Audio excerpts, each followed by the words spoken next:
What to do if the washing machine door does not lock? The error code. As you can see on the washing machine monitor, the error flashes. This error is due to the washing machine door not being properly locked. In fact, by doing a test and trying to start a program after pressing the play button, we hear a noise given by the washing machine trying to lock the door.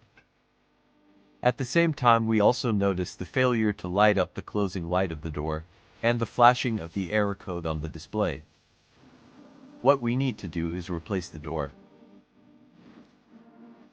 After having removed the old switch by passing through the drum gasket, we connect the new switch and put it back in its original position. We then block everything with the tightening screws and try to close the porthole, expecting a return click. As a final test, we try to launch a program and verify that the door has been closed by turning on the light.